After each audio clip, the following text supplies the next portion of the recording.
잘 지내셨지요? 어, 제가 이번에도 베트남 가니까 얼마 안 더웠어요. 플러스 35도 정도 됩니다. 국물이 줄줄 흘러내리죠. 그래서 제가 오는 날 속으로만 생각했어요. 우리는 봄도 있고 여름도 있고 가을도 있고 겨울도 있는데 맨날 이런 날씨에 사는 사람들이 얼마나 힘들까? 제가 물어봤어요. 당신들한테는 겨울이 있냐?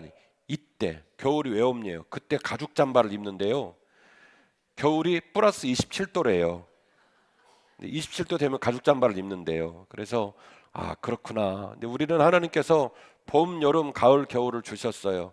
심심하지 말라고 옷 갈아입으라고. 긴 옷 입었다가 짧은 옷 입었다가 그치요? 그러면서 세월 가는 것도 느껴지고 그치요? 하나님께서 우리나라에 준 과일들은요, 과일들이 맛있어요. 겨울을 지내기 때문에 그런 날 여러분이 살아요. 그치요? 그리고 제가 강의하고 또 이제 서울로 가는데 우리 학생들이 그러는 거예요. 제가 대답은 안 했어요. 목사님 언젠가 우리 좀 서울로 불러주시면 안 돼요? 롯데월드 보고 싶어요. 그래서 기도해 보마. 그랬는데 한국 한번 가보는 게 소원이래요. 자기들 소원. 그 롯데월드를 한번 보는 게 소원이래요. 거기에 여러분이 살아. 감사하세요. 자, 서로 인사하고 말씀 듣습니다. 성도님, 지난 일주일 동안 얼마나 고생하셨습니까? 오늘도 말씀에 큰 은혜를 받으시고 믿음으로 굳게 세워지기를 바랍니다. 앞사람, 옆사람, 뒷사람 인사를 나누겠습니다.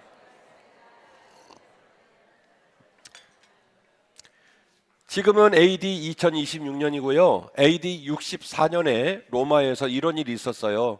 그때 로마에 우리가 구가 있듯이 로마시 안에 구가 14개 구로 되어 있었는데 AD 64년 7월 18일 날 밤에 큰 불이 납니다. 큰 불이 나서 3개 구역이 전소가 되고 그리고 7개 구역이 화재로 엄청난 피해를 입어요. 합치면 몇 개 구역이에요? 10개 구역이죠. 10개 구역이 큰 피해를 입고 그냥 멀쩡한 건 4개 구역만 멀쩡하게 됩니다. 그래서 당시 왕이었던 네로는 그 네로의 통치 국가가 실각을 할 정도로 심각한 피해를 로마가 입게 됩니다. 네로는 머리를 써가지고 이 모든 화재의 원흉으로 누구를 제시했냐면 기독교인들을 제시를 해요. 그래서 기독교인들이 불질렀다 하니 로마 사람들이 분노하죠. 14개 구역 중에 10개 구역이 불에 탔으니 가만히 있겠습니까?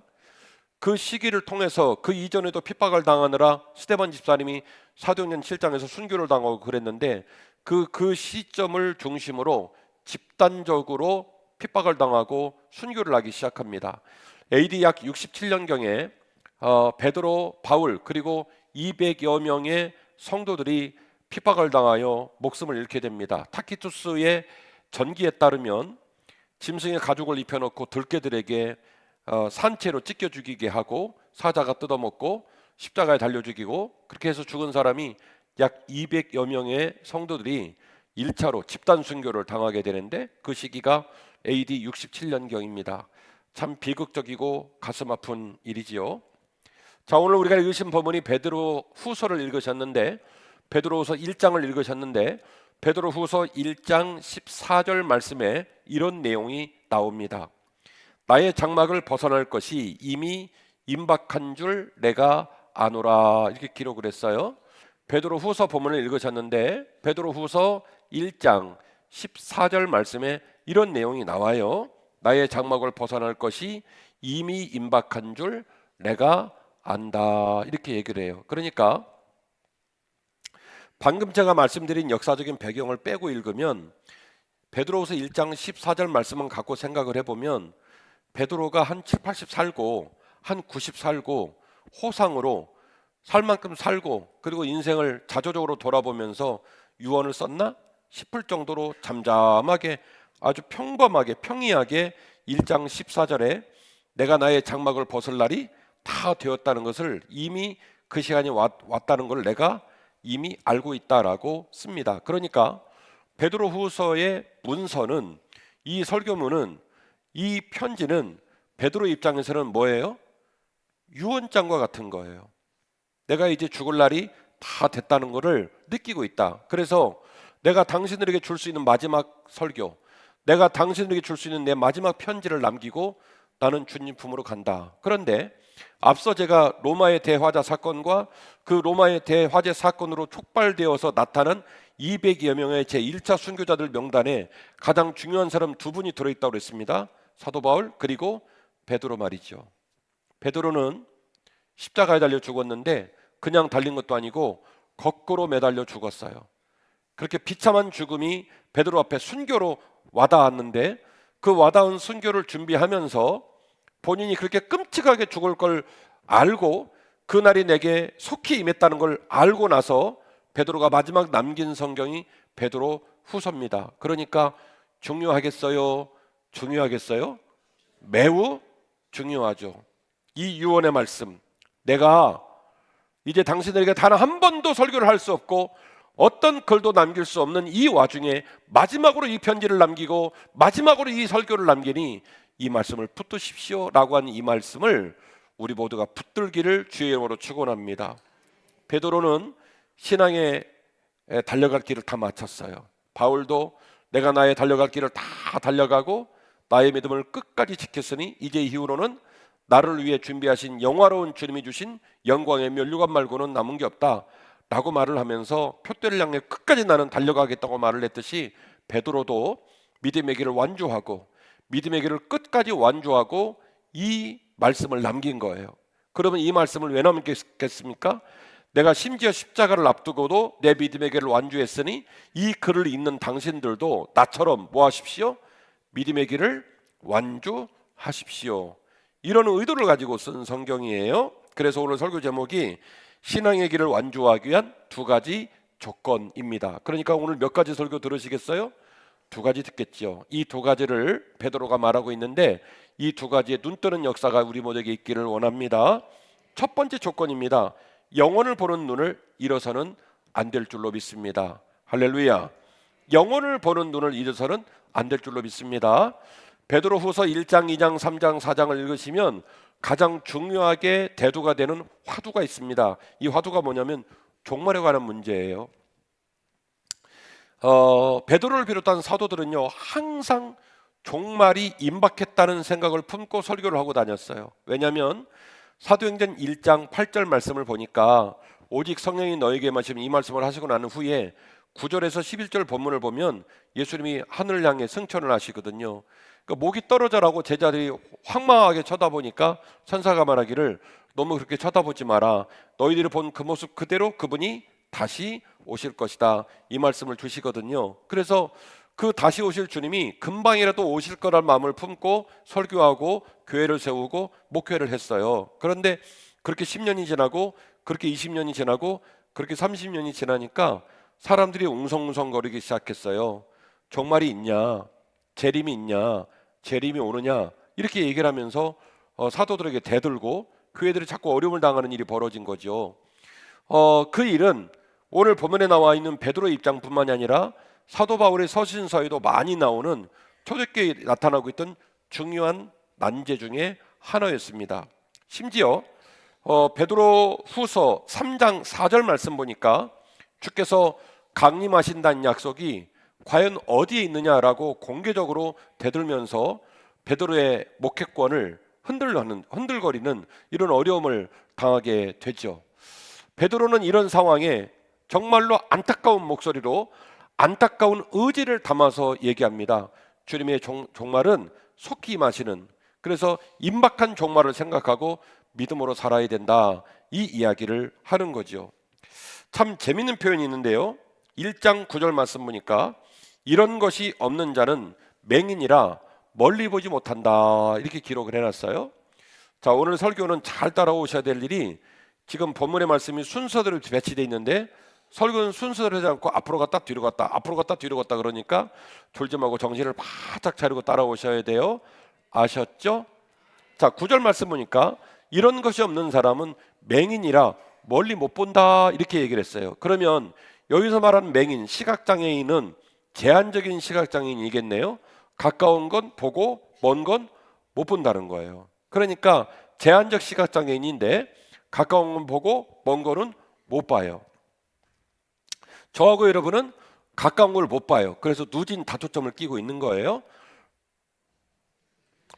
그러니까 이런 뭐 누진 다초점을 낄 거냐, 가까운 곳이 안 보이냐, 먼 곳이 안 보이냐, 이런 의학적인 지식은 현대의학의 결과물이에요. 안구를 조사하고 안구를 볼 수 있는 정밀한 계측기가 만들어져서 알게 된 거예요. 현대의학에서 얘기한 거예요. 당신 근시입니다. 가까운 곳은 보고 먼 곳은 못 보는 거예요. 그런데 2000년 전에 기록한 베드로가 이런 표현을 썼다는 게 너무너무 신기한 거죠. 그런 표현을 말하는 거예요. 가까운 곳은 보고 먼 곳은 못 본다는 거예요. 여러분 생각해 보십시다. 저하고 여러분들은 믿을만 해요? 믿지 못해요? 좋은 말로 물어보잖아요. 저하고 여러분은 믿을만 해요? 믿지 못해요? 믿을만 해요? 대단하시다. 저는 믿지 못하겠어요. 말로는 믿을만 하다고 천지빛가리로 말을 하지만 사는 건 자기 말하고 동떨어질 대로 사는 경우가 많아요. 저하고 여러분은 악합니까? 선합니까? 네, 악하죠. 악할수록 옷을 예쁘게 입고 악할수록 말을 세련되게 해요. 뭐 하려고요? 그 악한 것을 숨기려고, 감추려고. 그런데 이 아름다운 옷 뒤에 숨겨진 우리들의 민낯은 얼굴을 들 수 없을 정도로 사실은 악합니다. 그래서 생각해 보면 말도 행실도 마음도 삶도 조금도 품위가 없고 내놓을 곳이 없는 사람들인데 사는 걸 보면요, 천상천하 유아독존이에요. 얼마나 자신감 있고 얼마나 교만한지 몰라요. 다른 사람 말을 듣지 않아요. 내 말만 해요. 다른 사람 의견에 대해서 경청하지 않아요. 너는 틀렸고 나는 맞아요. 내가 보는 것, 내가 판단하는 것, 내가 주장하는 게 답이고 그것이 정상적인 거라고 생각을 해요. 그런데 솔직히 다른 사람은 그렇게 생각하지 않거든요. 그럼 왜 우리가 그런 그 우에 빠져서 사느냐? 사람들이 인생을 살면서 사람끼리 부딪혀 사는 일이 힘들다 보니까 많이 성숙해져서 그래요. 사람들은요, 눈으로 보고 귀로 듣고 마음으로 느끼는 걸 그대로 표현하고 살지 않습니다. 당신 때문에 힘들어. 당신의 사는 모습과 당신의 말과 삶이 나에게는 너무너무 충격적으로 다가와. 당신이 왜 그러고 사는지 나는 지금도 고통스럽고 힘들어. 이런 말을 매일매일 안 해주니까 그래도 된다고 생각해요. 다시 또 여쭤볼게요. 사람들하고 함께 더불어 사는 일이 살아보니까 쉽습니까? 어렵습니까? 어려워요. 사실은 부딪혀 사는 게 너무너무 힘들어요. 그 사람 곁에 서는 게 어떨 때는 덩어리에서 진땀이 난단 말이에요. 근데 또 필요하니까 어쩔 수 없으니까 더불어 살아요. 그래서 우리는요, 말을 잘 참는 편이에요. 말을 잘 참다 보니까 우리는 착각에 빠져요. 내가 옳고 내가 정상이고 내가 답이고 내가 정당하다는 착각에 빠지는데 아니에요. 오늘 본문에 베드로가 말했던 것처럼 우리는 어떻게 보면 근시 중에 근시예요. 내 생각, 내 판단, 내 말, 내 마음에 집중하느라 다른 사람 목소리를 듣지 못하고 환경 가운데 있는 내 모습, 적나라한 내 민낯을 보지 못하고 특별히 하늘에 계신 하나님께서 나를 바라보며 얼마나 애타하고 얼마나 걱정하는지를 절대로 보지를 못해요. 먼 거리를 보지 못해요. 먼 거리를 느끼지 못해요. 먼 거리에 대하여 고민도 하지 못한 채로 어디에만 보냐면 코앞만 보고 살아요. 그래서 오늘 본문의 1장 9절에 이런 것이 없는 사람은 맹인이 되어서 가까운 것만 보고 먼 곳은 도무지 보지 못하는 불행한 삶을 살게 될 것이다. 자, 이게 결론적인 얘기니까 그러면 이런 것이 없다라고 하는 것에 우리가 좀 관심을 가져야 되겠지요. 베드로가 죽기 전에 쓴 글이라니까요. 내가 죽은 이후에도 한 번도 설교를 못한다 할지라도 이 설교만큼은 남기고 싶다 해서 남긴 글이라니까요. 그러니까 중요하겠죠. 그 중요한 말씀에 뭐라고 얘기를 했냐면 이런 것이 없는 사람은 맹인이 되어서 가까운 건 보고 먼 곳을 못 보는지라 그냥 맹인된 삶에서 벗어나지를 못한대요. 그런데 생각해 보니까 지금 여러분 이 표현은 사실적 표현입니까? 은유적 표현입니까? 은유적 표현이죠. 뭐 베드로가 안과 의사는 아니잖아요. 그러니까 말하고 있는 건 뭐냐면 우리들의 마음속과 우리들의 생각과 우리들의 삶을 빗대어 말한 거잖아요. 그러니까 현재 우리가 일주일을 살다가 예배를 드리러 왔는데 사순절의 복판에서 고난주간을 준비하고 있는데 우리들의 심리 상태와 우리들의 시선과 우리들의 마음가짐을 오늘 말씀을 빗대어 생각을 해보는 거예요. 그래서 우리 상황이 지금 어떤 상황에 놓인 것 같다. 베드로가 말하고 있는 것은 우리야말로 가까운 곳은 보고 먼 곳은 못 보는 제한적 시각장애인 상황에 놓이지 않았느냐, 이 얘기를 말하고 있는 거예요. 그러면 오늘 말씀을 통해 우리가 멀리 봐야 되잖아요. 못 봤던 걸 깨달아야 되잖아요. 느끼지 못한 걸 느껴야 되잖아요. 그래야 우리가 믿음의 길을 뭐 할 수 있어요. 바울처럼, 베드로처럼. 그래야 믿음의 길을 비로소 완주할 수 있잖아요. 그래서 이와 같은 것이 없는 사람은 맹인된다고 말했으니 우리는 이제 뭘 깨달아야 돼요? 베드로가 말하려고 했던 이와 같은 것들이 뭘까? 이거를 생각해 봐야 하는 것이죠. 여하튼 이와 같은 것을 소개하기 전에 여러분에게 먼저 말하는 것은 신앙의 길을 완주하기 위한 두 가지 조건 중에 첫 번째는 영혼을 볼 줄 아는 시각의 트임이 꼭 필요하더라는 거예요. 앞서 말씀드린 대로 신자들이 재림의 임박성이 유보됐다라고 생각을 하니까 종말론이 흐릿흐릿해지는 거예요. 내 인생의 날이 끝난다라는 것을 못 느끼는 거예요. 지난주에도 우리 성결교단 목회자 한 분이 세상을 떠났습니다. 저하고 동갑이에요. 그러니까 사모님도 어린 자식들도 남편이 그렇게 황망하게 갑자기 왜 떠나는지를 알 수 없는 거예요. 그리고 6개월 전에는 저보다 2살 많은 목사님이 돌아가셨어요. 강서구에 계신 건강하신 목사님이 갑자기 심정지로 돌아가셨어요. 우리의 날이 얼마나 남았을까? 나는 몇 살이란 나이를 살고 죽을까?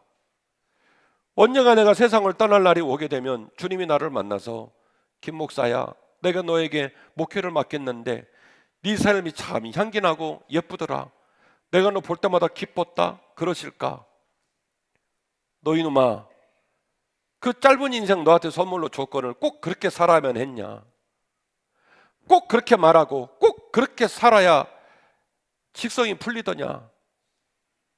그렇게 꾸중받는 모습으로 내가 주님을 만날까? 이 생각을 해봐야 돼요. 모든 생명은 시작하는 날이 있는가 하면 끝나는 날이 있습니다. 여러분이 기르시는 반려동물 마찬가지고 식물을 심어놔도 마찬가지고 농사를 지어도 마찬가지고 모든 심지어 인간이 만드는 물건도 유효기간이라는 게 있어요. 시작을 하면 끝날 날이 온단 말이에요. 천년만년 얼마나 살 거라 내 인생의 삶만 생각하고 거기다가 모든 걸 쏟아붓고 사느냐 말이에요. 종말의 날이 우리 앞에 있다는 사실을 잃어버리면요, 신자들이 그 종말에 대한 두려움의 마음이 흐릿흐릿해집니다. 종말이 흐릿흐릿해지면 뭐가 무너지냐면 도덕성이 무너져요. 도덕성이 무너지기 때문에 그 사람의 말과 행실과 삶의 모습이 점점 악으로 치달아가요. 여러분, 내 삶이 주님을 만나서 양인지 염소인지 평가를 받고 알곡인지 쭉정인지 평가를 받을 날이 코앞에 와 있다라고 생각하는 사람이 겁없이 살겠습니까? 주님 만날 날이 두렵죠. 주님 만날 나는 어떤 모습일까 염려하고 준비하는 마음을 갖겠죠. 그러던데 이 도덕성이 무너져버린 사람은요, 아무것도 느끼지 못하는 양심의 화인 맞은 자가 돼요. 도덕성이 무너지잖아요. 그럼 뭐가 꺼집니까? 신앙의 열정이 꺼집니다. 말씀을 사모하지 않습니다. 예배 가운데 임하실 주님의 임재를 두려워하지 않습니다. 기도하면서 주님께 회개하지 않습니다. 찬양하면서 감격하지 않습니다. 이제 드디어 완벽한 뭐가 되냐면 종교인이 되는 거예요. 주일날이 되면 주일날을 일요일이라고 말하면서 일요일이라는 특정 날짜가 되고 나면 마음이 껄끄러우니까 가서 예배 한 판 드리고 오는 거예요. 일수를 찍듯이. 완벽한 종교인으로 전락하고 말아요. 그래서 영혼을 보는 시각이 꼭 필요합니다. 할렐루야. 저와 여러분의 시선이 가까운 곳만 보지 않고 먼 곳을 보기를 주의 이름으로 축원합니다. 이 먼 곳이라는 은유적 표현은 내 인생에 무슨 날이 반드시 온다? 종말의 날이 온다. 종말은 역사적인 종말도 있지만 개인적인 종말도 있지요. 성경은 역사적인 종말이 되면 세계 곳곳에서 전쟁이 난다고 그랬어요. 근데 인류는 전쟁은 옛날 구시대의 악습이라고 그랬어요. 문명이 발달하고 문화가 발달하고 지식이 발달하면 사람들은 무식한 전쟁하지 않는데요. 인간의 낙관론이죠. 문화와 문명이 발달하면 그렇게 옛날에 무식하게 사람 죽였던 일 안 한대요. 그렇게 낙관했어요. 근데 지금 무슨 일이 벌어지고 있죠? 문명이 첨단의 문명을 달리고 있는데, 문화가 높아졌는데 세계 곳곳에서 전쟁이 일어나고 있죠. 여러분, 탄탄탄 나라가 4개 정도 된다네요. 이 탄탄탄 나라하고 인도하고 중국하고 다 접경이 돼 있죠. 거기 접경력 지금 전부 다 난리죠. 뉴스 한번 보세요. 어떤 지역은 지금 인도하고 붙은 탄 그 지역은 총을 쏘면 진짜 전쟁이 나니까 도끼하고 몽둥이를 들고 계속 서로 국경을 오가면서 마을 사람을 죽여요. 여러분은 기도만 하시나 봐요. 뉴스에 종종 나오잖아요. 야밤에 저쪽 마을에서 국경을 넘어가지고 도끼 들고 몽둥이 들고 와서 사람들 다 죽이고, 그 다음 달 이쪽에서 또 넘어가서 저쪽 죽이고 그러고 있잖아요. 대만하고 중국하고 전쟁한다고 난리치죠. 김정은이 계속 건들면 핵폭탄 쏘겠다고 난리치죠. 두려워서 뉴스를 틀 수가 없어요. 전 세계가 불바다가 된 모습. 인류가 말했던 문명과 문화와 지식이 고도로 발달된 이 시절에 눈으로 볼 수 있는 관측되지 못한 일이 벌어지지 않습니까? 그러나 성경은 분명히 말합니다. 말세의 지말이 되면 세계 곳곳에서 전쟁이 끊이지 아니하게 될 것이다. 반드시 종말의 날은 옵니다.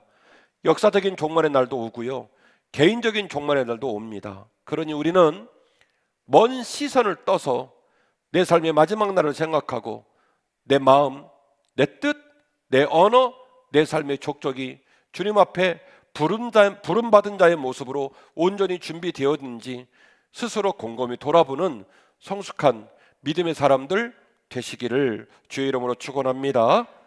두 번째 조건입니다. 믿음이 반드시 성숙으로 열매를 맺어야 한다는 거예요. 첫 번째는 영혼의 세계를 볼 수 있는 영적 시각의 확장이 필요하다. 눈을 떠야 된다. 가까운만 보지 말고 먼 곳을 볼 수 있는, 종말의 날을 볼 수 있는 영적 시각이 필요하다. 이것이 신앙의 길을 완주할 수 있는 첫 번째 조건이에요. 첫 번째 조건. 왜요? 베드로가 그 얘기를 하고 있는 거예요.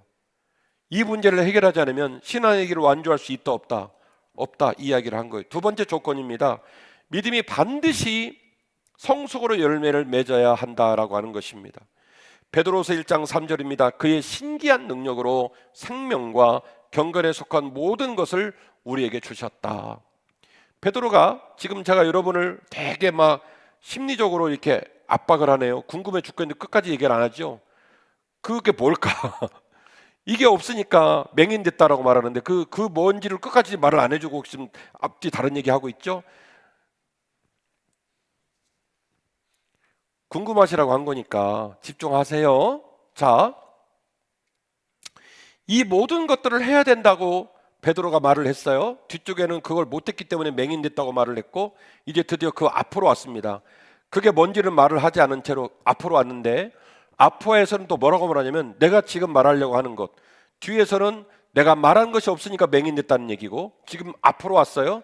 앞에서는 내가 지금 너에게 말하려고 하는 것 충분히 할 수 있다. 충분히 할 수 있다. 얼마든지 할 수 있다. 그러니까 해라.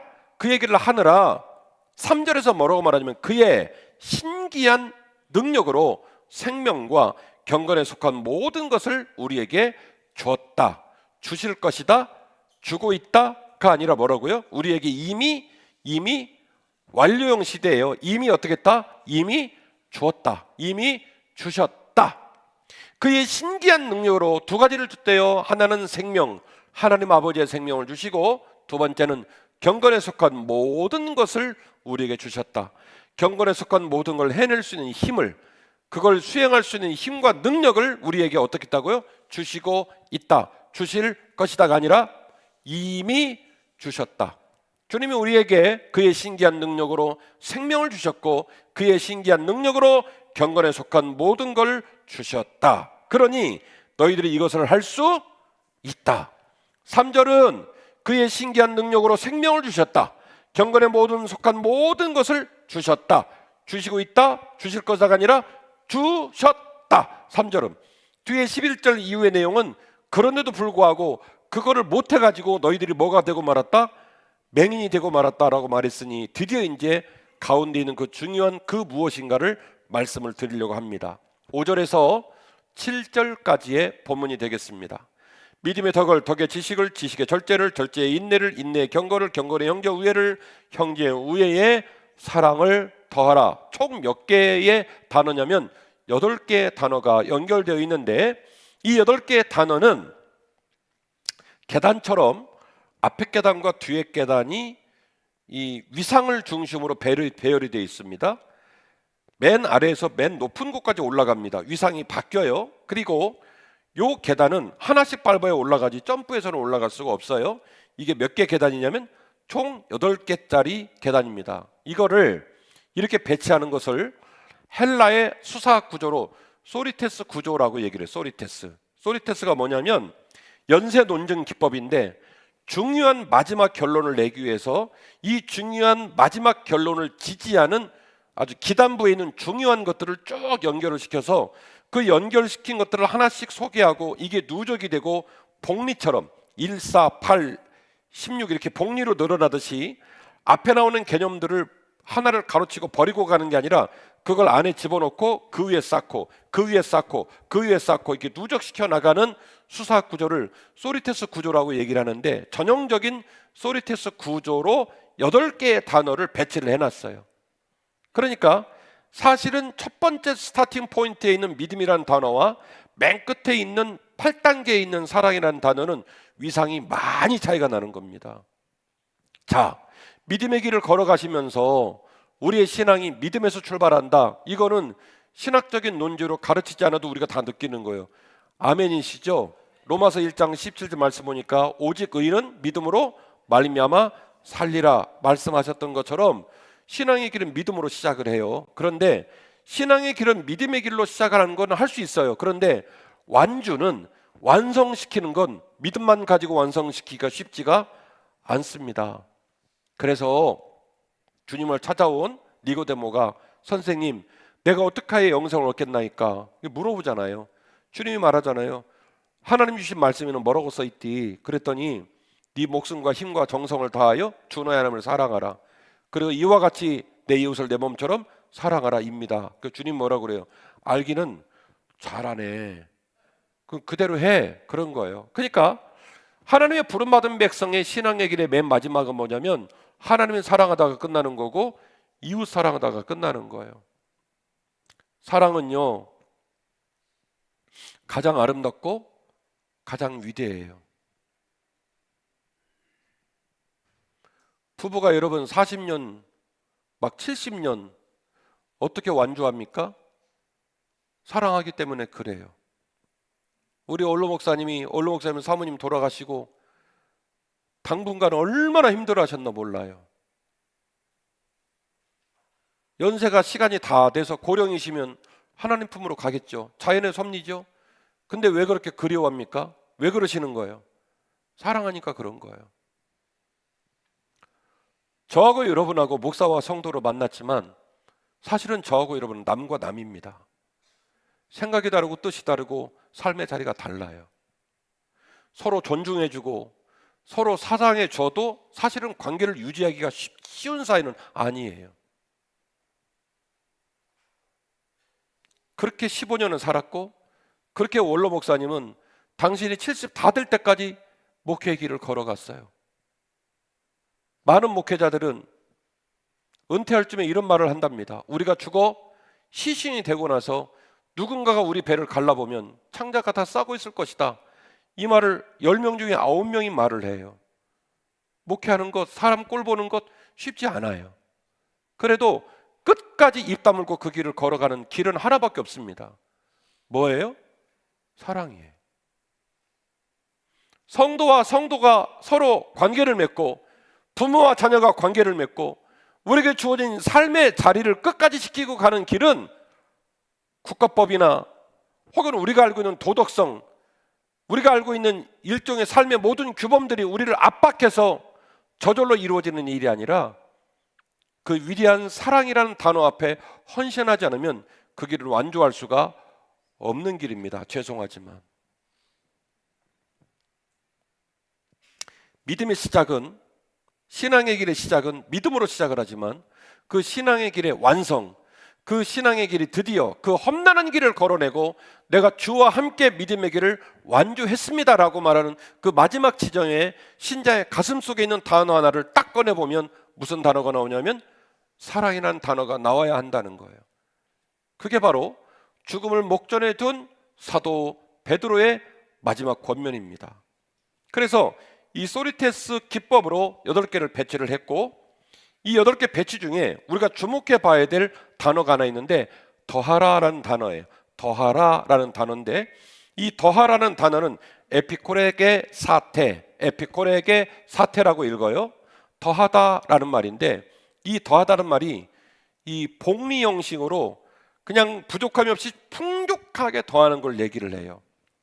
이 에피코레게 사태는 코레고스라고 하는 단어에서 어근이 왔는데, 이 코레고스가 뭐냐면 고대 아테네에서 이렇게 큰 경기장이라든지 혹은 또 우리 성지순례팀도 가서 봤습니다만은 공연장 같은 걸 만들어 놔요. 돌로 쫙 만들어 놓거든요. 그럼 거기서 뮤지컬을 올리든지 뭐 행사를 하겠죠. 그러면 그 행사를 할 때 출연진만 있으면 됩니까? 찌라시 만들어서 홍보도 해야 되겠죠. 그리고 자본이 움직여서 연습도 해야 되겠죠. 의상도 입혀야 되겠죠. 무대 실수도 해야 되겠죠. 할 일이 한두 가지냐고요. 이 모든 것들을 완벽하게 끝까지 지원해서 그 모든 어떤 공연이 완벽하게 런칭이 돼가지고 모든 이들에게 기쁨이 될 수 있도록 이 모든 일들을 완벽하게 후원해 주는 시민을 코레고스라고 얘기를 한 거예요. 지금 우리가 쓰는 말로 말하면 후원자, 제작자 이렇게 말할 수 있겠죠. 이 코레고스가 있으면 작품이 나와요. 이 사람이 1번부터 100번까지 다 손을 대고 관여를 해서 이 모든 것이 완벽하게 완수될 수 있도록 돕는 자가 코레고스인데, 더하라는 단어, 에피코레게 사대라는 이 단어가 어디서 왔냐면 코레고스에서 왔다는 얘기예요. 그러니까 이 더하다라는 말은 무슨 얘기냐면 그냥 힘없이 의미 없이 올려놓으라 이 말이 아니라 이 모든 일이 완벽하게 끝날 수 있도록, 완벽하게 완성될 수 있도록, 흠이 없이 부족함이 없도록 끝까지 충만하게 채워 넣으라는 말이에요. 더하라는 말을. 그래서 도표를 보여드립니다. 8개 단계로 되어 있는데 맨 밑에 단계가 믿음이고요, 그 위에가 덕이고요, 그 위에가 지식이고요, 지식 위에가 절제고요, 그 다음에 인내, 경건, 형제 위에 맨 마지막이 사랑입니다. 이걸 어떻게 더하냐면 믿음에다가 덕을 더하고, 그리고 위에서 지식을 더할 때는 믿음은 버리고 덕 플러스 지식, 이게 아니라 어떻게 더하냐면 1 플러스 2 플러스, 그 다음에 3을 넘어갈 때는 2 플러스 3이 아니라 1 플러스 2 플러스 3, 4로 넘어갈 때는 1 플러스 2 플러스 3 플러스 4, 5로 넘어갈 때는 1 플러스 2 플러스 3 플러스 4 플러스 5, 이렇게 하라는 거예요. 그래서 맨 첫 번째 믿음으로부터 시작해서 맨 마지막 사랑이니까지 이 모든 것들을 총체로 연합하여 하나가 되도록 하라. 그러니까 믿음이라는 말에는 사랑이 못 들어가지만 사랑 안에는 뭐가 들어가요? 믿음이 들어가죠. 고린도전서 13장 13절 믿음, 소망, 사랑, 이 세 가지는 항상 있을 것인데 그 중에 제일은 사랑이니라. 그래서 믿음으로부터 사랑에 이르기까지 너희의 모든 믿음의 요소들을 하나로도 버리지 말고 전부 채워서 더해서 끝내 뭘 이루라? 사랑을 이루라 말씀하셨습니다. 그 이유를 베드로후서 1장 4절 말씀, 베드로 이렇게 말합니다. 신성한 성품에 참여하는 자가 되기 위하여 내가 너희들에게 이걸 권면한다. 너희들이 이 모든 걸 더하면, 믿음으로부터 사랑까지 8단계를 더하면 드디어 어떻게 되는 거예요? 신성한 성품에 참여할 수 있기에 내가 너희들에게 이것을 권면한다. 야고보서 1장 4절의 표현으로 말하면 인내를 온전히 이루라. 너희들이 인생의 길을 걸어가다 여러 가지 시험을 만나거든 그걸 기쁘게 여기고, 그 시험이 뭘 만들어내요? 인내를 만들어내는데 그 인내를 어떻게 해요? 온전히 이루라. 이거 분량의 개념이죠. 1번부터 100%까지 쉬지 말고 인내를 온전히 이루라 말씀을 하였고, 에베소서 4장 14절 말씀 표현으로 말씀드리면 바울이 말합니다. 너희는 믿음의 길을 걸어가되 그리스도의 장성한 분량에 충만한 분량까지 자라가라 그 얘기를 합니다. 계속 말씀드리고 있는 건 뭡니까? 우리의 신앙의 길을 완주하기 위해서는 처음에 신앙의 길을 걸을 때 선물로 받았던 믿음만 가지고는 갈 수 있다 없다? 없다는 거예요. 그 믿음으로부터 어디까지 가라는 거예요? 사랑까지 가라는 겁니다. 결론입니다. 우리가 넉넉히 공급할 때 하나님도 넉넉히 공급하시는 줄 믿으시기를 바랍니다. 제가 여러분에게 에피콜에게 사태라는 단어를 소개를 했어요. 더하다라는 단어인데 복리 형식으로 완벽하게 더한다. 제작자처럼 어디도 부족함이 없이 완벽하게 더한다, 이런 표현을 썼지 않습니까? 그런데 그래서 베드로서 1장 5절에 그러므로 너희가 더욱 힘써, 그러므로 너희가 더욱 힘써, 믿으면서 쭉 시작을 해서 맨 마지막에 형제 우애의 사랑을 더하라, 이렇게 끝나요. 에피콜에게 사태, 이 모든 걸 누가 하라는 거예요? 내가. 이 모든 걸 누가 하라는 거예요? 예, 내가. 에피콜에게 사태, 이 모든 걸 믿음으로부터 사랑일까지 내가 더하라는 거예요. 내가 채우라는 거예요. 그런데 이 에피콜에게 사태가 똑같이 배치가 된 재밌는 본문에 또 나와요. 소개합니다. 11절, 이와 같이 하면 우리 주 곧 구주 예수 그리스도의 영원한 나라에 들어감을 너희에게 넉넉히 주시리라. 여기에서도 에피콜에게 사태라는 단어를 썼어요. 그러니까 이건 누가 하세요? 살아계신 하나님. 나도 에피콜에게 사태, 하나님도 에피콜에게 사태, 풍족하게 더하는 거예요. 충만하게 넉넉하게 더하는 거예요. 우리는 믿음으로부터 어디까지? 사랑에 이르기까지, 신앙의 길을 완주하기 위한 그 모든 요소들을 아주 충만하게 풍족히 더해가고, 하나님은 그렇게 나아가는 우리 모두에게 이 모든 일들을 주 앞에 들어갈 때 막 간당간당하고 거절당하고 이게 아니라 어서 오거라, 내가 너를 볼 때마다 너무 기쁘고 사랑스럽고 자랑스럽고, 내가 천사 1호부터 22호까지 틈나는데 네 얘기밖에 안 했다. 너 좀 보라고. 너 볼 때마다 내가 얼마나 기쁜지 모른다고. 자랑을 얼마나 했는지 모르겠다. 네가 왔으니 이제 천사들이 직관을 할 거야. 야, 박집사 왔다, 김목사 왔다, 송권사 왔다, 최집사 왔다, 남궁 형제 왔다, 또 누구야? 아무튼 왔다. 예? 우리 이름을 소개하면서 내가 너에게 말한 그 사람이 왔다. 충분히 넉넉하게 주님을 만날 수 있도록 주께서도 채워주실 거라는 거예요. 베드로는 이 마지막 편지에 죽어가는 신자의 심장으로 말을 했습니다. 형제들아, 힘써 살아야 한다. 성숙해 가야 한다. 그러면 주님께서도 반드시 넉넉한 입장을 마련해 두시고 너희들을 기다리실 것이다. 10절의 말씀이 오늘 본문의 결론이에요. 10절, 그러므로 형제들아 더욱 힘써 너희 부르심과 택하심을 어떻게 해요? 굳게 하라. 굳게 하라. 그리하면 너희가 이것을 행한즉 언제든지 어떻게 된다고요? 실족하지 아니하리라. 이 본문 좀 떼주세요. 제가 전도사 때 우리나라에 그 CF가 하나 나왔는데 저는 너무 충격을 받아가지고 지금도 그 CF를 잊지 않고 있어요. 네. 그리고 여러분이 한번 말했던 것 같은데 자동차 회사 CF거든요. 대우. 자동차 한 대가 쫙 나와요. 그런데요, 막 당신의 차는 때로는 건조하고 척박한 땅을 다닐 때가 있습니다. 그러면 막 모래가 샥 나오고 사막이 쫙 나오면 거기를 차가 또 샥 조용히 가요. 당신의 차는 때로는 혹독한 차가운 환경에 그러면 눈보가 샥 치고 뭐 얼음이 쫙 나오면 차가 또 조용히 샥 가요. 당신의 차는 때로는 너무너무 더운 환경에 놓을 수 있는, 햇빛이 쫙 찌고 막 너무 뜨거우면 열기가 쫙 나오는데 차가 조용히 가요. 그래서 뭐라고 하냐면 이렇게 말을 해요. 어떤 환경에도 요동하지 않고 뭐 고요히 가는 차, 레간자. 그 대우 레간자 선전이었어요. 근데 제가 그걸 보면서 이거를 영상으로 유튜브 찾아서 틀어줬으면 제일 좋았을 텐데, 요번 주에 찾아놨다 다음 주에 틀어줘야지. 그 레간자 선전인데요. 저는 전도사 때 그걸 보고 목회자는 목회자였던 것 같아. 그걸 보자마자 저는 저한테 적용을 했어요. 내 믿음이 레간자 같으면 얼마나 좋을까. 비바람이 몰아치고 막 혹독한 추위가 오고 모래사장이 오고 쌩 난리를 쳐도 조용히 갈 길을 가는 그 레간자 같은 신앙이 얼마나 좋을까. 저는 그 CF를 보면 되게 은혜를 받았거든요.